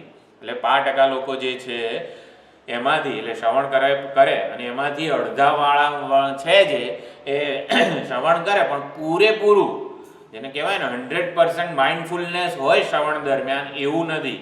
કોઈક વચ્ચે આમ બીજો વિચાર આવી જાય એટલે બાકીનું જે છે ને એ પોતાની રીતે જોડી લે. આવું પણ શ્રવણ દરમિયાન થતું હોય છે. 1 કલાકનો ક્લાસ હોય, શ્રવણ હોય, એમાંથી 5-10 મિનિટ આપણું મન ક્યાંક બીજે જતું રહે તો 5-10 મિનિટ જે છે એ પોતાની રીતે જોડી લે કે હા આવું કંઈક કહેલું હોવું જોઈએ. એટલે જે 5% લોકો હતા એમાંથી પણ અડધા લોકો પૂરેપૂરું શ્રવણ કરતા નથી, અને એનાથી અડધા લોકો સાચા શ્રવણને સાંભળે, પૂરેપૂરું અટેન્ડ કરે, અને પરંતુ એ પ્રમાણે જીવન જીવવાનો પ્રયત્ન કરતા નથી. અંતર્મુખતા, ઈશ્વરાભિમુખતા વગેરે જે વ્યવહાર દરમિયાન શાસ્ત્રના સત્સંગ દ્વારા આપણને જે વિચારો પ્રાપ્ત થાય, એટલે વ્યવહારથી ઉપરામ થયેલા હોઈએ ત્યારે વારંવાર એ વિચારોને વાગોળીએ, અને વ્યવહારમાં પ્રવૃત્ત હોઈએ ત્યારે ભક્ત બનીએ. વ્યવહારથી ઉપરામ હોઈએ ત્યારે સાધક હોઈએ, વ્યવહાર કરતા હોઈએ ત્યારે ભક્ત બનીને હું ભગવાનનો ભક્ત છું, ભગવાનને છાજે એવી રીતે મારે વર્તન કરવું જોઈએ. એટલે વ્યવહાર કાળે ભક્ત બની જવાનું, વિચાર કાળે સાધક રહેવાનું. તો દેહાભિમાન છોડવાનો પ્રયત્ન કરવો જોઈએ. એટલે 5%માંથી 0.5%માંથી જે 0.5% લોકો છે એ દેહાભિમાન, હું આ શરીર છું એ પ્રમાણે વિચારો, એ પ્રમાણેની ઈચ્છાઓ અને એ પ્રમાણેના કર્મો, આને છોડવામાં એ પ્રયત્ન કરતા હોય છે. દેહાભિમાન પૂર્વકના વિચારોને છોડવાનો પ્રયત્ન કરે છે. દેહાભિમાન પૂર્વકની જે ઈચ્છાઓ જન્મતી હોય છે, સંસ્કારો, પૂર્વના સંસ્કારોને લીધે એ ઈચ્છાઓને પણ સમર્થન આપતા નથી, અને દેહાભિમાન પૂર્વકના કર્મો પણ એ છોડે છે. હું આ કરીશ, હું આટલું મારું સામર્થ્ય છે વગેરે. દેહાભિમાન પૂર્વકના એટલે કે ઉપાધિનું અભિમાન હોય, ઉપાધિના સામર્થ્યનું અભિમાન હોય, એ પૂર્વક કર્મો કરે છે. એટલે દેહાભિમાન પૂર્વકના વિચારો, ઈચ્છાઓ અને કર્મોને છોડવા એને જ વિવિધિશા સંન્યાસ વગેરે કીધેલું છે. વિવિધિશા સંન્યાસ જે કીધું છે, ઈષણાત્રાય સંન્યાસ, એનો આ જ અર્થ છે. આપણે દેહાભિમાન પૂર્વકના વિચારો છોડવાના છે. દેહાભિમાન પૂર્વક જે ઈચ્છાઓ જન્મે છે, ભોગેચ્છાઓ, ભોગાશક્તિઓ બધી, એ પણ છોડવાની છે. અને પછી કર્મો પણ એ પ્રમાણે કર્તૃત્વના અભિમાનપૂર્વક ન થાય એની પણ તકેદારી રાખવાની છે. એટલે દેહાભિમાન એ જ આપણને સલામતી, સુખ વગેરે બહાર શોધવા પ્રેરતું હોય છે. અને એટલે જ ઈશ્વર સમર્પિત જીવન એ અડધામાંથી 0.5% લોકો ઈશ્વર સમર્પિત જીવન જીવે છે. ઈશ્વર સમર્પિત જીવન જીવે છે એટલે શું? યોગક્ષેમની ચિંતા જે છે પોતાના માથા ઉપર રાખતા નથી, દેહાભિમાન છોડે છે, ઈશ્વરનો પ્રસાદ સમજીને જે કંઈ પણ વ્યક્તિ, વસ્તુ, પરિસ્થિતિ વ્યવહારમાં આવે એને સ્વીકારી લે છે. એટલે સાચી સલામતી ક્યાં છે? દેહાભિમાન છોડવામાં જ સાચી સલામતી છે. ભક્તનો આ સમ્યક નિશ્ચય છે કે જ્યાં સુધી દેહાભિમાન છે, દેહાભિમાન એટલે મારે કંઈક કરવું પડશે, આ દેહની રક્ષા માટે, દેહના પાલન પોષણ માટે ભગવાન શું કરશે? મારે કંઈક કરવું પડશે, આને દેહાભિમાન આપણે કહીશું. એટલે એ દેહાભિમાન છે ત્યાં સુધી સાચી સલામતી આપણને જણાતી નથી. ઈશ્વર સમર્પિત જીવન જે છે, ઈશ્વરનો પ્રસાદ, ઈશ્વરાર્પણ બુદ્ધિ વગેરે જે છે એ જ ઈશ્વરનો ભરોસો જન્માવે છે. એટલે આપણે આપણા દેહાભિમાનપૂર્વકના વિચારો, ચિંતાઓ, ઈચ્છા, કર્મ બધું ભગવદ ચરણે સમર્પિત કરી શકીએ છીએ. એટલે આમ 95% તો લોકોને ઈશ્વર પ્રાપ્તિની ઈચ્છા જ થતી નથી. એમાંથી અડધા જે બચ્યા એ યોગ્ય પ્રયત્ન કરતા નથી. યોગ્ય પ્રયત્ન કરવામાંથી પણ શ્રવણ મનન નિધિધ્યાસન પૂરેપૂરું કરતા નથી. પોતાનું અડધું પોતાની રીતે જોડી લે, પૂરેપૂરું સમજે નહીં, પૂરેપૂરું શ્રવણ કરે નહીં. શ્રવણ પૂરેપૂરું કરે છતાં પણ દેહાભિમાનપૂર્વકના વિચારો, ઈચ્છાઓ, કર્મો ચાલુ રાખે, એને પણ છોડે, ઈશ્વર સમર્પિત જીવન જીવે. એ અહીંયા કશ્ચિન મામ વેત્તિ તત્વતઃ, કોઈક જ વિરલો હોય જે આવી રીતે મને જાણી શકે છે. તત્વતઃ એટલે ભગવાન મૂળે જેવા છે એવી રીતે ભગવાનને ઓળખી શકે છે. ભગવાનને ઓળખવાની રીત અહીંયા 7 થી 12 અધ્યાયમાં એક ભગવાનને આમ આખી પ્રક્રિયા સમજાવે છે. સૌથી પહેલાં સગુણ સાકાર રૂપ એટલે જ્ઞાન કહેવાય અને પછી વિજ્ઞાન કહેવાય. આપણા જીવનમાં સગુણ સાકાર રૂપની ભક્તિ હોવી જ જોઈએ. એટલે ઈષ્ટ દેવતા આપણા માટે સૌથી મહત્વના આપણા ઈષ્ટ દેવતા આપણા જીવનમાં હોવા જોઈએ. રામ, કૃષ્ણ, શિવજી જે આપણા ઈષ્ટ દેવતા હોય એની ભક્તિ હોવી જ જોઈએ. એટલે ઈષ્ટ દેવતાને આપણે એક રૂપે પહેલાં એની આરાધના થાય, સેવા પૂજા વગેરે થાય. પછી ધીમે ધીમે આદિ શંકરાચાર્યજીએ જેટલા પણ દેવીના, દેવતાના, શિવજીના, રામજીના, કૃષ્ણ ભગવાનના જેટલા પણ સ્તોત્રો રચ્યા છે, કોઈ પણ સ્તોત્ર તમે લો એમાં આ રીતે ઈશ્વર તત્વનું પ્રતિપાદન હોય છે. શિવ મહિમ્ન સ્તોત્ર લો કે ગમે તે સ્તોત્ર લો, જે ભગવાનની સ્તુતિ રૂપ છે, ભગવાનના મહિમાનું ગુણકથન કરનારું છે, એવું કોઈ પણ સ્તોત્ર આપણા આચાર્યોએ જે રચેલું છે એને આપણે જોવાનો પ્રયત્ન કરીએ તો એમાં આ રીતનો ક્રમ રહેલો છે ઈશ્વર તત્વને પ્રતિપાદન કરવામાં. કે સૌથી પહેલાં ઈષ્ટ દેવતા ભગવાનનું કૈલાસવાસી રૂપ છે. શિવરાત્રિ આવે છે, ભગવાન કૈલાસવાસી રૂપ શિવજી છે.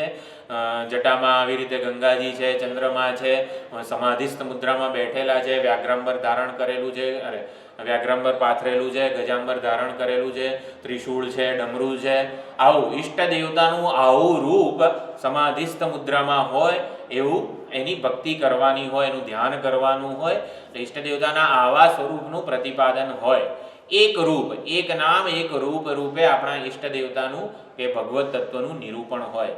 પછી ધીમે ધીમે આપણે એમની આરાધના કરીએ, પુષ્પ અર્ચન કરીએ, પછી એટલે હૃદયમાં પ્રેમ જન્મે.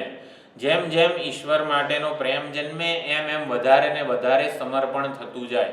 108 બિલીપત્ર હોય, 108 પુષ્પ હોય, આપણે આરાધના કરીએ તુલસીપત્ર વગેરેથી, શાલિગ્રામ હોય, શિવલિંગ હોય ઘરમાં, તો સમર્પણ છે. એટલે અર્પણ કરવું એ ભાવ દ્રઢ થાય એના માટે છે. ઈષ્ટ દેવતાનો પ્રેમ ધીમે ધીમે જીવનમાં વધતો જાય, ઉત્કૃષ્ટ થતો જાય, પછી વધારે વધારે કંઈક સમર્પણ કરવાનું મન થાય. એટલે પત્રમ પુષ્પમ ફલમ તોયમ એવી રીતે શરૂઆત થાય. પછી ધીમે ધીમે યત કરોશી યદશ્નાસી યદ જુહોશી દદાસી યદ્યત કર્મ કરોમિ તત્તદ અખિલમ શંભો તવારાધનમ. ભગવાનને ખાલી બિલીપત્ર અર્પણ કરીએ એટલી જ ભક્તિ, એટલો જ પ્રેમ નથી. હવે તો હું જે કંઈ પણ કરું ને એ ભગવાનને સમર્પિત કરું છું, ભગવાનને પ્રસન્ન કરવા માટે કરું છું. એટલે આ વિશ્વરૂપ ઈશ્વર ભક્તિ છે. એટલે ઈષ્ટદેવ જે એક નામ રૂપ છે એને તો માત્ર આપણે બિલીપત્ર છે, નિવેદ છે, એ બધું ધરી શકીએ છીએ. એ તો ભગવાન સામે બેઠા હોય ત્યારે જ ભગવાનની ભક્તિ થઈ શકે છે. હું 24 કલાક કેવી રીતે ભક્તિ કરું? તો કે મારા વ્યવહારના પ્રત્યેક કર્મોરૂપી પુષ્પો, મારા કર્તવ્યમાં પુષ્પની ભાવના કરું અને એ કર્તવ્યરૂપી પુષ્પો ભગવાનને અર્પણ કરું. એટલે સમર્પણનો ભાવ, જેમ જેમ પ્રેમ વધે ને એમ સમર્પણ વધે. સમર્પણ થઈ જતું હોય, હું સમર્પણ કરું છું એટલે કરવાનું કર્તૃત્વ એમાં હોતું નથી. પ્રેમ એને કહેવાય જે સમર્પણ આપોઆપ થઈ જાય. એટલે પ્રેમ નું માપદંડ સમર્પણ છે.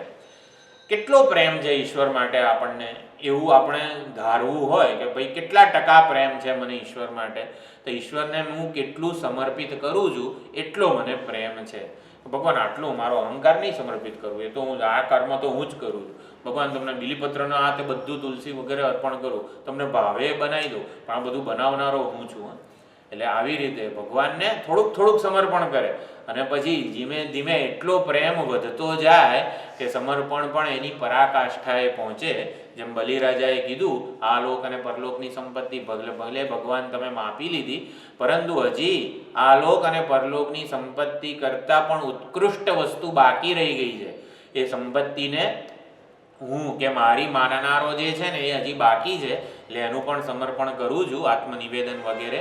સર્વસ્વનું સમર્પણ જ્યારે થાય ત્યારે આ વિશ્વરૂપ ઈશ્વર ભક્તિ જે છે એ પરિપક્વ બને છે, સંપન્ન થાય છે. એટલે ઈષ્ટ દેવતાની ભક્તિ હોય જીવનમાં, ધીમે ધીમે ઈશ્વર પ્રેમ પ્રગટ થાય અને પરિપક્વ બને, વધારે ને વધારે વિસ્તરે. એમ વિશ્વરૂપ ઈશ્વર ભક્તિ, અને વિશ્વરૂપ ઈશ્વર ભક્તિ હોય આપણો સમગ્ર વ્યવહારના કર્મો, વ્યવહારના કર્મફળ બધું ભગવાનને સમર્પિત કરીએ, ત્યારે પછી એ વિશ્વરૂપે બિરાજી રહેલા ઈશ્વર પ્રસન્ન થાય છે.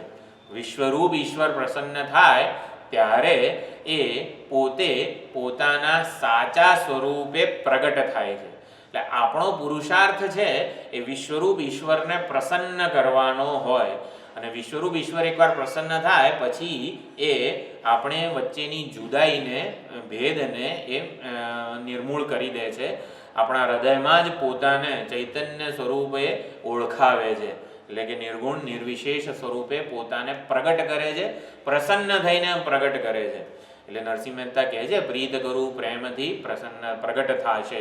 આપણા પ્રયત્નથી આપણે આપણા હૃદયમાં પરમાત્માને ઓળખી લઈએ એવું બનવાનું નથી. અને એટલે એ પ્રસન્ન થાય ત્યારે મીરાબાઈના જીવનમાં પણ જે એમના બધા રચનાઓ છે એમાં પણ જોઈ શકાય છે. ગોવિંદ લીનો મોલ માઈ મેને ગોપાલ લીનો મોલ.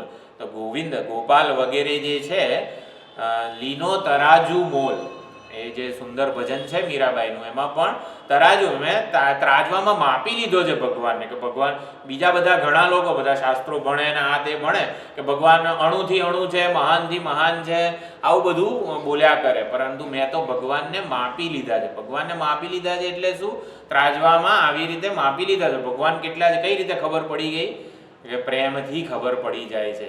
એટલે કે પ્રેમથી ભગવાન પ્રસન્ન થાય છે અને ભક્તને આવી રીતે દર્શન આપે છે. રાધા કે સંગ કિલ્લોલ, ભગવદ્ ગીતા કે ભાગવતમાં જે રાધા વગેરે જે છે વેદાંતમાં, એને રાધા એટલે આપણી મનોવૃત્તિ. તો ભગવાન રાસ રમી રહ્યા છે એટલે શું? રાધાજી સાથે રાસ રમે છે, ગોપીઓ સાથે રાસ રમે છે, કિલ્લોલ કરે છે. એ જ ચૈતન્ય સ્વરૂપ કૃષ્ણ પરમાત્મા આપણા હૃદયમાં, આપણા મનમાં બધી મનોવૃત્તિઓ સાથે રાસ રમી રહ્યા છે. રાધા એ મનોવૃત્તિ છે, અખંડાકાર વૃત્તિ છે. અખંડાકાર વૃત્તિ શ્રી કૃષ્ણ પરમાત્માનો સાક્ષાત્કાર કરાવનારી છે. એટલે રાધા વૃંદાવનમાં, વ્રજમાં રાધે રાધે એવું બોલવામાં આવે છે. એટલે રાધા ઈષ્ટ દેવતા છે વ્રજવાસીઓના. કેમ? કારણ કે એ કૃષ્ણ પરમાત્માના દર્શન કરાવે છે, એમનો લાભ કરાવી આપે છે. વેદાંતિઓ માટે રાધા અખંડાકાર વૃત્તિ છે. એટલે એ બ્રહ્મનો, પરમાત્માનો સાક્ષાત્કાર કરાવી આપનારી છે. તો આ પ્રમાણે જ્ઞાન અને વિજ્ઞાન એની અહીંયા મહિમા ગાન થયો. પ્રશંસા કરી, મહત્વ કીધું અને પછી ફળ, જેથી શ્રોતાની એકાગ્રતા વધે.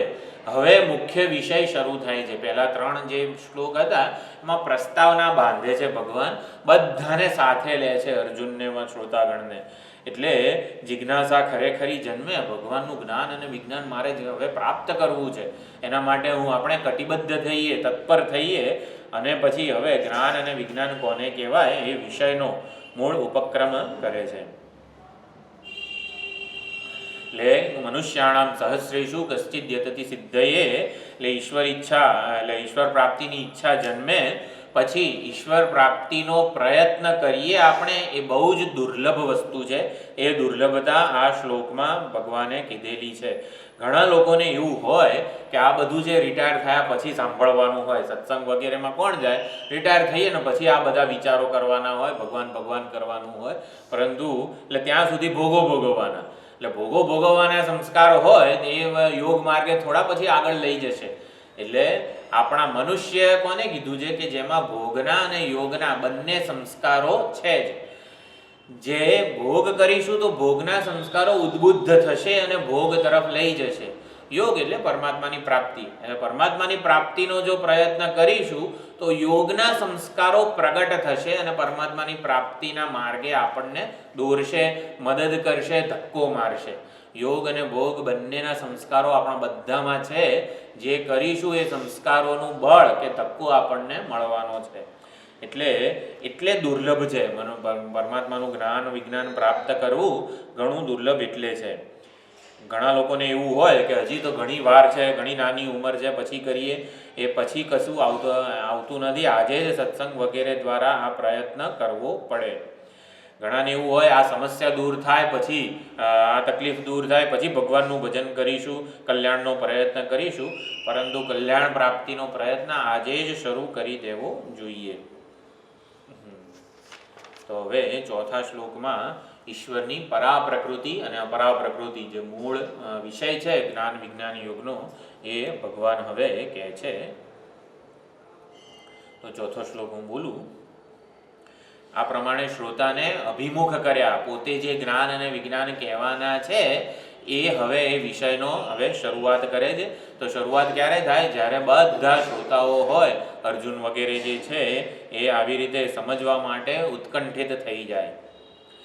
તો ચોથા શ્લોકમાં ભગવાન કહે છે, ભૂમિરાપો નલો વાયુઃ ખમ્મનો બુદ્ધિરેવ ચ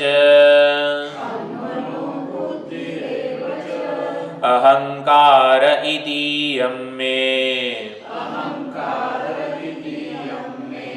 ભિન્ના પ્રકૃતિરષ્ટધા. અને પાંચમા શ્લોકમાં પરા પ્રકૃતિ વિશે કહે છે, અપરેયમિતસ્ત્વન્યામ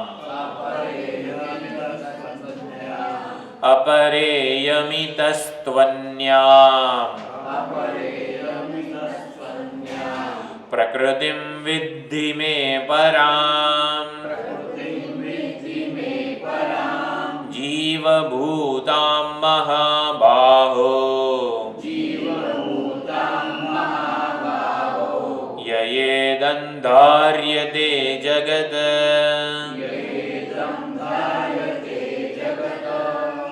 જ્ઞાન અને વિજ્ઞાન આ બંનેના અર્થ ઘણા બધા આચાર્યોએ, ભક્તિ સંપ્રદાયના આચાર્યો જુદો અર્થ કરે છે, અને જે જ્ઞાન માર્ગના આચાર્યો છે એ પણ સુંદર અર્થ કરે છે.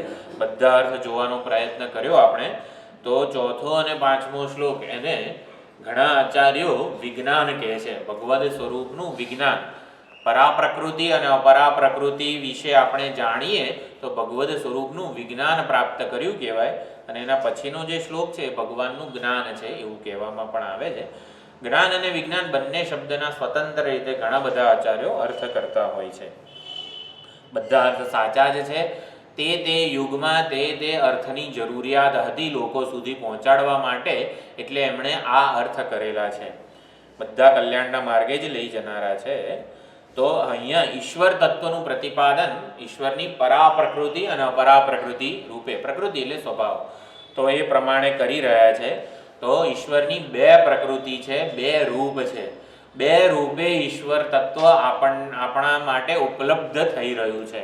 તો ઈશ્વરની અપરા પ્રકૃતિ કઈ છે? તો ભૂમિ, રાપો, નલો, વાયુ વગેરે સંપૂર્ણ જગત જે આપણને જણાય છે, જે વસ્તુ અનુભવાય છે, જે આપણે પ્રતીતિનો વિષય છે, એને અપરા પ્રકૃતિ કહેવાય છે. તો પંચ મહાભૂતનું બનેલું આ સંપૂર્ણ જગત એ આપણને જણાય છે, એટલે અપરા પ્રકૃતિ છે. બીજું, આ શરીર પણ આપણને જણાય છે, એકબીજાના શરીર આપણને જણાય છે. આ શરીર પણ અપરા પ્રકૃતિ છે. શરીરમાં રહેલી બધી ઇન્દ્રિયો જે છે, જ્ઞાનેન્દ્રિયો, કર્મેન્દ્રિયો, પ્રાણ, એ પણ જણાય છે. મન, બુદ્ધિ, અહંકાર આ બધું જણાય છે. મનમાં આ વિચારો જન્મી રહ્યા છે એ જણાય છે. બુદ્ધિના નિર્ણયો, બુદ્ધિના વિચારો પણ જણાય છે. અને અહંકારના સુખ દુઃખ, કર્તૃત્વ, ભોક્તૃત્વ બધું આપણને જણાય છે. જે વસ્તુ જણાય એને અપરા પ્રકૃતિ કહેવાય. અપરા પ્રકૃતિ એટલે જડ એવું પણ કહી શકાય. જડ છે, અનાત્મ વર્ગ છે, જે કંઈ છે એ બધું અપરા પ્રકૃતિ છે. જ્ઞાન અને વિજ્ઞાનનું મૂળ હેતુ પ્રયોજન શું છે? ભગવાનનું સર્વત્ર દર્શન કરવું છે, સર્વદા દર્શન કરવું છે, અને સર્વરૂપે દર્શન કરવું છે. તો ભગવાનની પરા અને અપરા પ્રકૃતિ રૂપે ભગવાનને જાણી લઈએ તો એ સંભવ છે. તો ભગવાનની અપરા પ્રકૃતિ અહીંયા કહે છે ભૂમિ એટલે પૃથ્વી, આપહ એટલે જળ, અનલહ એટલે અગ્નિ, વાયુ અને ખમ એટલે આકાશ. તો પાંચ મહાભૂતનું આવી રીતે સ્મરણ કર્યું. પછી મનઃ, બુદ્ધિ, અહંકાર. અહીંયા બધા થોડાક વેદાંતના ટેકનિકલ શબ્દો છે. મન, બુદ્ધિ, અહંકારનો આપણે જે અર્થ કરીએ છીએ એ નથી, પરંતુ સમષ્ટિ સ્તરે જે અર્થ થતો હોય છે એ શંકરાચાર્યજીએ અહીંયા મનનો અર્થ, મનનું કારણ એવો અહંકાર કરેલો છે, સમષ્ટિ અહંકાર. સાંખ્યની પ્રક્રિયા જે છે, સાંખ્યમાં જે કપિલ મુનિએ દેવહૂતિ માતાને શ્રીમદ ભાગવતમાં ઉપદેશેલું હતું એ સાંખ્ય શાસ્ત્ર કહેવામાં આવે છે. તો એમાં મન, બુદ્ધિ, અહંકારની જે વ્યાખ્યા કરેલી છે એ વ્યાખ્યા ભગવાન અહીંયા ઉદ્ધૃત કરે છે. એટલે મનનો અર્થ શું થયો? સમષ્ટિ અહંકાર. સમષ્ટિ અહંકાર પછી એનું કારણ શું છે? સમષ્ટિ બુદ્ધિ એટલે કે મહત્તત્વ. એટલે મહત્તત્વને બુદ્ધિ કીધી, અહંકારને મન કીધું, અને સમષ્ટિ બુદ્ધિ મહત્તત્વનું પણ જે કારણ છે એવું અવ્યક્તને અહંકાર કીધેલો છે. સાંખ્ય શાસ્ત્ર જો આપણે ભાગવતનું અધ્યયન કરેલું હોય, કપિલ મુનિએ દેવહૂતિ માતાને જે ઉપદેશ આપેલો એમાં જે પુરુષ અને પ્રકૃતિ એ રીતે વિવેચન કરેલું છે. ચૈતન્ય સ્વરૂપ પરમાત્મા છે અને પ્રકૃતિ આ અવ્યક્ત જે છે એમાંથી બધું વ્યક્ત થાય છે.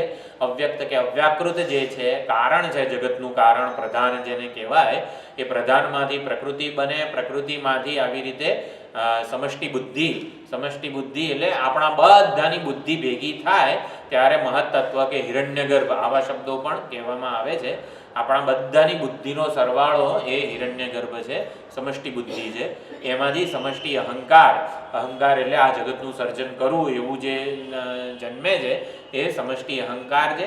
સમષ્ટિ અહંકારમાંથી આ પંચ મહાભૂત રૂપી સંપૂર્ણ જગત જન્મે છે. થોડુંક ટેકનિકલ આપણે જે સાંખ્ય શાસ્ત્ર પ્રમાણે છે એવું અહીંયા ભગવાન પ્રતિપાદન કરી રહ્યા છે. એટલે આ 8 વસ્તુઓ ભિન્ના પ્રકૃતિ અષ્ટધા. તો અષ્ટધા એટલે 8 પ્રકારે જે વિભાજન પામેલી છે, 8 રૂપે જે આપણે અનુભવી રહ્યા છીએ.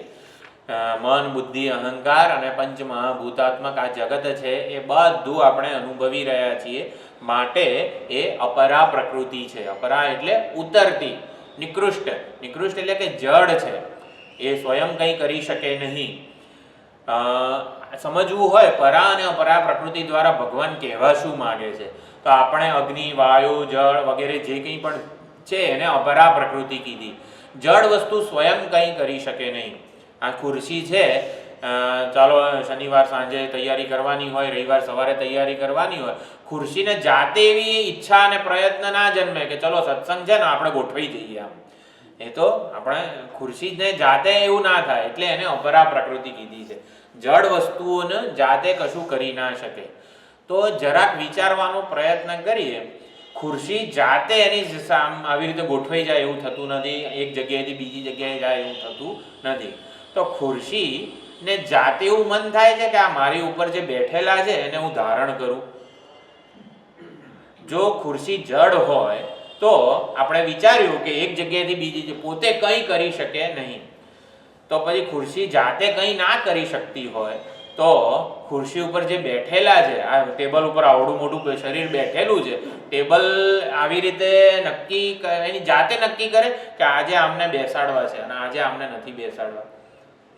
જો અપરા પ્રકૃતિ જડ છે એટલે કંઈ કરી ના શકે, તો આ ટેબલ ખુરશી વગેરે જે છે એ કેમના પોતાનું કાર્ય કરે છે? અપરા પ્રકૃતિ જડ છે, પાણી જડ છે, અગ્નિ જડ છે, વાયુ પણ જડ છે. એટલે વાયુમાં વાવાનું સામર્થ્ય નથી, પાણીમાં પલાળવાનું સામર્થ્ય નથી, અગ્નિમાં બાળવાનું સામર્થ્ય નથી. પરા પ્રકૃતિ રૂપે પરમાત્મા બધી અપરામાં રહેલા છે. ખુરશીને ધારણ કરવાનું સામર્થ્ય ખુરશીનું પોતાનું નથી, એમાં પરા પ્રકૃતિ રૂપે રહેલા છે ને પરમાત્મા, એટલા માટે છે. પાણીમાં પલાળવાનું સામર્થ્ય પાણીનું પોતાનું નથી, એ પાણી રૂપી અપરા પ્રકૃતિમાં પરા રૂપે ભગવાન રહેલા છે ને, માટે પાણી પલાળી શકે છે, અગ્નિ બાળી શકે છે, આ જીભ બોલી શકે છે, મન વિચારી શકે છે, ઈચ્છાઓ કરી શકે છે, બુદ્ધિ નિર્ણય લઈ શકે છે. જડ વસ્તુઓ પોતાની રીતે કશું જ કરી શકે નહીં.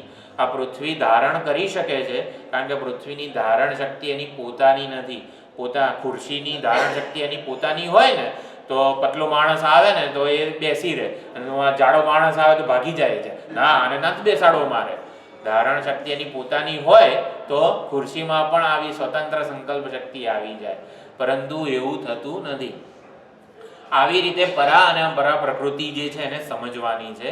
એટલે અપરા પ્રકૃતિ રૂપે આપણને ઈશ્વરનો અનુભવ થઈ જ રહ્યો છે. જેનો અનુભવ થાય છે ઈશ્વર જ છે. સંપૂર્ણ જગત, આ સંપૂર્ણ પંચ મહાભૂતાત્મક જગત, મન, બુદ્ધિ, અહંકાર બધું ઈશ્વર જ છે. ઈશ્વરની અપરા પ્રકૃતિ છે. અથવા તો સંપૂર્ણ જગત રૂપે આપણને ઈશ્વરની અપરા પ્રકૃતિનો જ અનુભવ થઈ રહ્યો છે. એટલે ભગવાનનો દર્શન નથી થતા, અનુભવ નથી થતો એવું છે જ નહીં. ઈશ્વરની અપરા પ્રકૃતિ રૂપે જ આપણને જગતનો અનુભવ થઈ રહ્યો છે. તો પછી પરાનો અનુભવ ક્યારે થાય? ઈશ્વરની અપરા પ્રકૃતિ નિત્ય અનુભવાઈ રહી છે, નિત્ય દર્શન થઈ રહ્યા છે ઈશ્વરની અપરા પ્રકૃતિના. તો ઈશ્વરની પરા પ્રકૃતિના દર્શન ક્યારે થાય, અનુભવ ક્યારે થાય, એ ક્યારે જણાય? તો ઈશ્વરની પરા પ્રકૃતિ આ જગતમાં મળે એવી નથી. આપણે તો હમણાં વિચાર કર્યો કે બધે વ્યાપ્ત છે, પરંતુ ઉપલબ્ધિ આ જગતમાં થાય એવી નથી. કારણ કે ઈશ્વરની પરા પ્રકૃતિ આ જાણનારો છે, જેને ક્ષેત્રજ્ઞ કહેવામાં આવે છે. ક્ષેત્રજ્ઞ વિભાગ યોગ 13મો અધ્યાય છે. તો ક્ષેત્ર એટલે સંપૂર્ણ જગત એ અપરા પ્રકૃતિ છે, અને એને જાણનારો છે એ ક્ષેત્રજ્ઞ, એ ઈશ્વરની પરા પ્રકૃતિ છે. ક્ષેત્રજ્ઞ એટલે આપણા સર્વના હૃદયમાં જે જાણનારો બેઠો છે, હૃદયમાં રહીને જે આવી રીતે જાણી રહ્યો છે, બોલી રહ્યો છે, એ ઈશ્વરની પરા પ્રકૃતિ છે. તો ઈશ્વરની પરા પ્રકૃતિનો અનુભવ ક્યારે થાય? ઈશ્વરની પરા પ્રકૃતિનો અનુભવ થાય જ નહીં, કારણ કે અનુભવ કરનારો છે. ઈશ્વરની પરા પ્રકૃતિ ક્યારે જણાશે? ઈશ્વરની પરા પ્રકૃતિ જાણી શકાય જ નહીં, કારણ કે જાણનારો છે. અપરાને જાણનારા રૂપે પરા રહેલી છે. એટલે પરા પ્રકૃતિ એક ક્ષેત્રજ્ઞ છે, જાણનારો છે, અનુભવ કરનારો છે. એટલે એ પરાને આપણે સાચા રૂપે જાણતા નથી. જે જાણનારો છે ને એમાં એ જાણનારો કેવો લાગે છે આપણને? જાણનારો કેવો છે? જાણનારા ઉપર નિબંધ લખવાનો છે કે આ શરીરમાં ઉપાધિમાં જે જાણનારો છે એના વિશે થોડાક વાક્યો લખવા છે. જાણનારામાં થોડા સુખ દુઃખ જણાય છે, થોડું અભિમાન, સ્વાર્થ, ઈચ્છા જણાય છે. જાણનારો સુખી દુઃખી થાય છે ને કોક વાર. જાણનારો કર્મ કરે છે, સુખી દુઃખી થાય છે. થોડુંક નિબંધ લખવાનો છે જાણનારા વિશે. જાણનારો કેવો લાગે છે આપણને? એ તો પછી છેલ્લો જવાબ થઈ ગયો. પણ આપણે જાણનારા વિશે લખવું છે, થોડો નિબંધ લખવો છે. જાણનારો આમ લાલ પીળા રંગનો છે, કેવો છે? એવું નહીં. જાણનારા વિશે થોડાક વાક્યો નોટમાં લખીને લાવવા આવતી વખતે હોમવર્કમાં, બરોબર?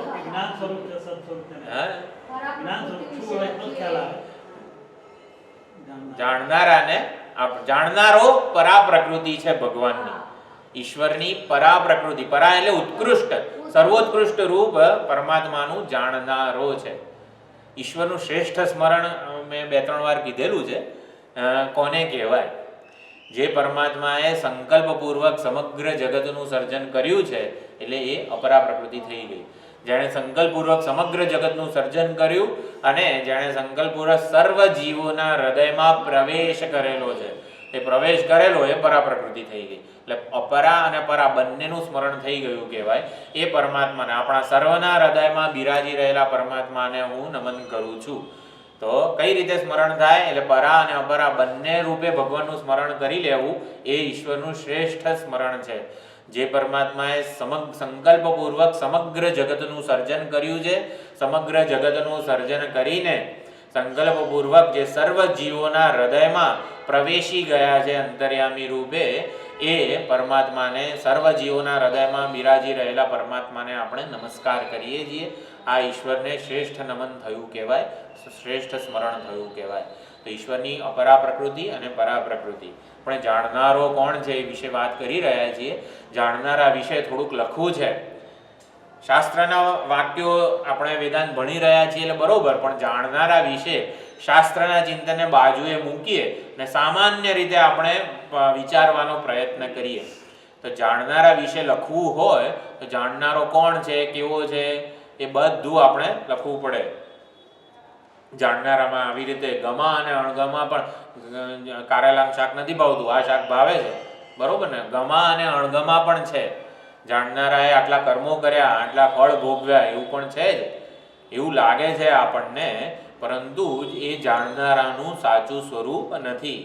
જાણનારો સુખી દુઃખી થતો હોય એવું જણાય આપણને, પરંતુ સુખી દુઃખી થનારો એ નથી. સુખ દુઃખ વૃત્તિને ઉજાડનારો છે જાણનારો. એટલે જાણનારો હકીકતમાં તો અસંગ જ છે. એ જાણનારો, જેને આપણે જીવ માનીએ છીએ, જીવ કોને કીધો છે? જાણનારાને સુખી દુઃખી કરતા ભોગતા માનીએ ને, એને જીવનો જન્મ કહેવાય. જીવ જન્મે ક્યારે? એના કર્મફળ પાકે ત્યારે જન્મે એવું નથી. જાણનારાને, ચૈતન્યને આપણે સુખી દુઃખી કરતા ભોગતા માનીએ, જે ક્ષણે માનીએ એ ક્ષણે જીવનો જન્મ થયો કહેવાય. એટલે જાણનારાનું વિપરીત અર્થઘટન આપણે કરીએ એ જ જીવ છે, જીવપણું છે. એ જીવ, આપણે જીવ ગયો અને જીવે આ કર્મો કર્યા વગેરે જે કહીએ છીએ, હકીકતમાં જાણનારાને સાચા સ્વરૂપે ઓળખ્યા નથી. માટે એ અનેક ઈચ્છાઓ કરે છે, કર્મો કરે છે દેહાભિમાન પૂર્વકના. અને ઈશ્વરની અપરા પ્રકૃતિ સમગ્ર જગત રૂપે છે. એટલે સમગ્ર જગતમાં અપરા પ્રકૃતિ રૂપે ઈશ્વર વ્યાપ્ત છે. તો જ્યાં જ્યાં અપરા પ્રકૃતિ છે ત્યાં ત્યાં પરા પ્રકૃતિ રહેલી જ છે. કઈ રીતે રહેલી છે? ક્વેશ્ચન નહીં. તો જ્યાં જ્યાં અપરા પ્રકૃતિ છે ત્યાં ત્યાં પરા પ્રકૃતિ વ્યાપ્ત જ છે, ઓળખાતો નથી. પરા પ્રકૃતિ રૂપે ખુરશીમાં ઓળખાય આપણને? પરા પ્રકૃતિ રૂપે ના ઓળખાય. જ્યાં જ્યાં અપરા છે ત્યાં પરા છે જ. અનુભવ થઈ શકે, જોઈ શકાતી નથી. જાણનારો ત્યાં છે જ, એને પ્રકાશવા રૂપે, સત્તા સ્ફૂર્તિ પ્રદાન કરવા રૂપે ખુરશીમાં રહેલો જ છે. અસ્થિભાતિ પ્રિય રૂપે પરા પ્રકૃતિ રહેલી જ છે. એટલે જ્યાં જ્યાં અપરા છે ત્યાં પણ પરા છે જ, વ્યાપ્ત જ છે. એ ઓળખવાની છે શાસ્ત્રની મદદથી. એટલે પરા અને અપરા પ્રકૃતિ એવું પણ કહી શકાય. જેમ જ્ઞાન અને વિજ્ઞાનના જુદા જુદા અર્થ કરેલા છે, એમ પરા અને અપરા પ્રકૃતિના પણ આપણે જુદા જુદા અર્થ સમજીએ તો અપરા પ્રકૃતિને વેશ કહેવાય. વેશ એટલે કોસ્ચ્યુમ. જેમ આપણે અમુક વસ્ત્રો કે વેશ ધારણ કરે, નાટક હોય તો આવી રીતે રામલીલાનું નાટક હોય તો રાવણનો વેશ ધારણ કરીને એ વ્યક્તિ આવે, રાજાનો વેશ, ભિખારીનો વેશ. તો અપરા પ્રકૃતિ એ વેશ રૂપ છે. એ વેશ ધારણ કરીને પરમાત્મા જે છે આપણી સમક્ષ વ્યવહાર ગોચર થાય છે. જેની સાથે વ્યવહાર કરી રહ્યા છીએ એ અપરા પ્રકૃતિ ઈશ્વરનું જ સ્વરૂપ છે, ઈશ્વરનું જ રૂપ છે, ઈશ્વરનો જ વેશ છે. એટલે પરા અને અપરા પ્રકૃતિ અને વેશ ધારણ કરનારો છે એ ઈશ્વરની પરા પ્રકૃતિ છે, ચૈતન્ય સ્વરૂપા પ્રકૃતિ છે. તો પરા અને અપરા પ્રકૃતિ એને જ જે પાર્વતી પરમેશ્વર અર્ધનારી નટેશ્વરનું જે રૂપ કલ્પના કરવામાં આવી છે એ પરા અને અપરા પ્રકૃતિ જ છે. અર્ધનારી નટેશ્વર વામંગમાં પ્રકૃતિ એટલે માતા બિરાજે છે એટલે શું?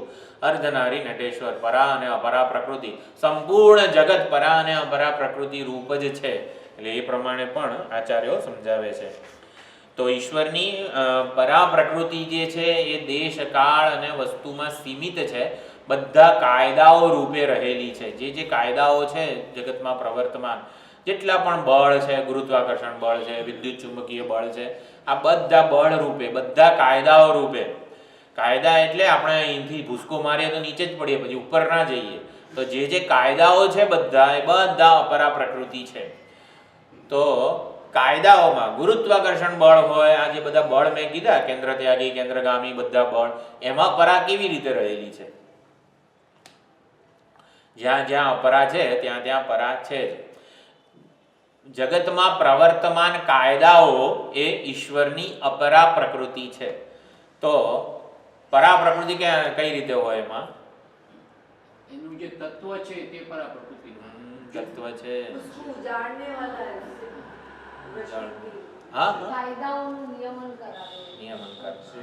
કાયદાઓ પોતે આવી રીતે નિયમન કરે જ છે બધાનું.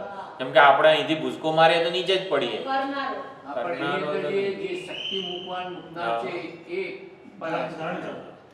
કાયદાઓનો ઘડનાર કોણે કીધું ગુરુત્વાકર્ષણ બળને કે તારે આવી રીતે નીચે જ ખેંચવાના? કેમ આપણે આમ કૂદકો મારે તો ઉપર ના જઈએ? આમ ઉપર જ કૂદકો માર્યો હોય ને. એટલે કાયદાઓ એ અપરા પ્રકૃતિ છે, કાયદાનો ઘડનાર છે ને એ પરા પ્રકૃતિ છે, ચેતન સ્વરૂપ છે. તો આ રીતે પણ એ કાયદાનો ઘડનારો કાયદાથી નિયંત્રિત નથી. એ કાયદાનું પાલન કરવાનું હોય એવું નથી. એટલે કે કાયદાનો ઘડનાર રૂપે આ વેદાંત શાસ્ત્ર કે આપણું જે દર્શન છે, ભારતીય દર્શન, એના સિવાયના જેટલા પણ બધા સંપ્રદાય વગેરે કંઈક છે એ બધા આવી રીતે ભારતીય દર્શનોની સિવાયના ઇતર બધા દર્શનો છે એમાં કાયદાઓ રૂપે હંમેશા આવી રીતે ઈશ્વરની વાત કરેલી હોય. પરંતુ એક આપણું જે ભારતીય દર્શન એવું છે જે કાયદાના ઘડનાર રૂપે ઈશ્વરને ઓળખાવે છે. કાયદાનો ઘડનારો એને જ પરાવિદ્યા અથવા તો પરા પ્રકૃતિ કહેવામાં આવે છે. પંચ તન્માત્રા, અવ્યક્ત મહત્તત્વ, અહંકાર, એટલે સંપૂર્ણ જગત આવી ગયું સાંખ્યશાસ્ત્ર પ્રમાણેનું, એ પરા પ્રકૃતિ છે. અને પરા પ્રકૃતિ બધા ફિઝિકલ કેમિકલ જેટલા લોસ છે બધા એ કાયદાઓથી પર છે, એ કાયદાને ઘડનારો છે. ઓબ્ઝર્વર કે એક્સપિરિયન્સર જે કહેવાય એ છે પરા પ્રકૃતિ. એટલે સંપૂર્ણ કોસ્મોસ જેને કહેવાય છે એ કોસ્મોસ એટલે અપરા પ્રકૃતિ. અને કોસ્મિક પુરુષ, કોસ્મિક જે ચૈતન્ય છે એને પરા પ્રકૃતિ એવું કહેવાય છે. ભૂત ભૌતિક દૃશ્ય પ્રપંચ એમાં પરા અને અપરા બંને આવી રીતે ઈશ્વર વ્યાપ્ત છે. એટલે ઈશ્વરનું આવી રીતે આ પરા અને અપરા પ્રકૃતિ રૂપે આપણે એને જાણવાના છે. આગળ ભગવાન સમજાવશે કઈ રીતે ઈશ્વરનું પરા અને અપરા પ્રકૃતિ રૂપ આપણે હંમેશા માટે ધારણ કરી શકીએ. એટલે સમગ્ર જગતનું અભિન્ન નિમિત્ત ઉપાદાન કારણ એવી રીતે આગળ સમજાવે છે. એ 4 અને 5 એકવાર ભાષ્યમાં આપણે જોઈએ તો એટલે અપરા ઇયમ એટલે જે ચોથા શ્લોકમાં અહંકાર, સમષ્ટિ અહંકાર, સમષ્ટિ મહત્તત્વ અને સમષ્ટિ જે અવ્યક્ત છે એની વાત કરી અને પંચમહાભૂતાત્મક જગતની વાત કરી. ઇતિ ઇયમ યથોક્તા પ્રકૃતિ મે ઈશ્વરી માયા શક્તિ. તો ઈશ્વરની જે માયા શક્તિ છે એ અપરા પ્રકૃતિ છે, એ 8 પ્રકારના ભેદવાળી છે. અને પછી 5મા શ્લોકમાં કીધું અપરા ઇયમ તુ, એટલે અપરા ઇયમ એટલે કે આ જે ચોથા શ્લોકમાં કીધું એ તો અપરા છે. ઇતહતુ અન્યામ, એનાથી અન્ય જે છે, એનાથી ઉત્કૃષ્ટ જે છે, પ્રકૃતિ વિદ્ધિ મે પરામ, એને તું મારી પરા પ્રકૃતિ જાણ. તો પરા પ્રકૃતિ કઈ રીતે ખબર પડે? જીવભૂતામ મહાબાહો યયેદમ ધાર્યતે જગત, સંપૂર્ણ જગત જેના વડે ધારણ કરાયેલું છે, સંપૂર્ણ જગતના કાયદાઓ જેના વડે ધારણ કરાયેલા છે એવી આ પરા પ્રકૃતિ છે. તો એ કેવી છે? ક્ષેત્રજ્ઞ લક્ષણામ. તો ક્ષેત્ર એટલે અપરા પ્રકૃતિ અને ક્ષેત્રજ્ઞ એટલે પરમાત્મા. ક્ષેત્રજ્ઞમ ચાપી મામ વિદ્ધિ સર્વ ક્ષેત્રેષુ ભારત, એવું પરમાત્માએ કીધું છે. પ્રાણ ધારણ ભૂતામ, તો તો આ કાયદાઓ જેવી રીતે કાયદાઓનું કાયદાપણું આ પરા પ્રકૃતિને લીધે છે. તો પરા પ્રકૃતિ વડે હું સંપૂર્ણ જગતને ધારણ કરું છું. સંપૂર્ણ જગતને ધારણ કરું છું એટલે શું? સંપૂર્ણ જગતમાં આવી રીતે સત્તા સ્ફૂર્તિ પ્રદાન કરવા દ્વારા હું એને ધારણ કરું છું. યયેદમ ધાર્યતે જગત, સંપૂર્ણ જગત જેના વડે ધારણ કરાયેલું છે એ ઈશ્વરની પરા પ્રકૃતિ છે. તો પરા પ્રકૃતિ અને અપરા પ્રકૃતિ આ રીતે ઈશ્વરને આપણે ઓળખવાના છે, સમજવાના છે. તો ઈશ્વર માટે સાચો પ્રેમ જન્મે. ઈશ્વરના મહિમાને સમજીએ તો સાચો પ્રેમ જન્મે. ઈશ્વર માટે નિષ્કપટ નિષ્કામ પ્રેમ ન જન્મવાનું કારણ એક જ છે કે ઈશ્વરને આપણે જાણતા નથી, ઓળખતા નથી. ઈશ્વરને સાચા સ્વરૂપે જાણીશું, ઓળખીશું તો આપોઆપ જ હૃદયમાં સાચો ઈશ્વર પ્રેમ પ્રગટ થશે. એટલે 7 થી 12 અધ્યાય ભક્તિ યોગ છે. ભક્તિ કો, શરણાગતિ કો, ભક્તિ સંપ્રદાયમાં જે અર્થ ભક્તિનો છે એ જ અર્થ વેદાંતમાં વૃત્તિનો છે. એટલે વેદાંતિઓ વૃત્તિના ભગત છે. જેટલું મહત્વ ભક્તિનું છે, જે કામ ભક્તિ કરી આપે છે એ જ કામ વેદાંત શાસ્ત્રમાં વૃત્તિ કરી આપે છે. એટલે વેદાંતિઓ અખંડાકાર વૃત્તિના ભગત છે એવું કહેવાય છે. એટલે વૃત્તિ કો, ભક્તિ કો, શરણાગતિ કો, પ્રપત્તિ કો બધા એક જ અર્થ છે. એટલે એ આપણને ઈશ્વર તત્વનો, ચૈતન્યનો સાક્ષાત્કાર કરાવી આપનારા છે. તો ઈશ્વરની પરા પ્રકૃતિ અને અપરા પ્રકૃતિ વિશે ભગવાન કહી રહ્યા છે. એટલે જ્ઞાન વિજ્ઞાન, એમાંથી વિજ્ઞાન જાણે કે 4-5મા શ્લોકમાં કીધું. અને હવે જ્ઞાન કહેશે કે આ સંપૂર્ણ જગતનું હું કારણ છું, પરા અને અપરા પ્રકૃતિ રૂપે પ્રગટ થયેલો છું. તો એ આવતી વખતે જોઈશું. ઓમ પૂર્ણમદ પૂર્ણમિદં પૂર્ણાત પૂર્ણમુદચ્યતે પૂર્ણસ્ય પૂર્ણમાદાય પૂર્ણમેવાવશિષ્યતે. ઓમ શાંતિ શાંતિ શાંતિ. હરિ ઓમ. શ્રી ગુરુભ્યો નમઃ. હરિ ઓમ.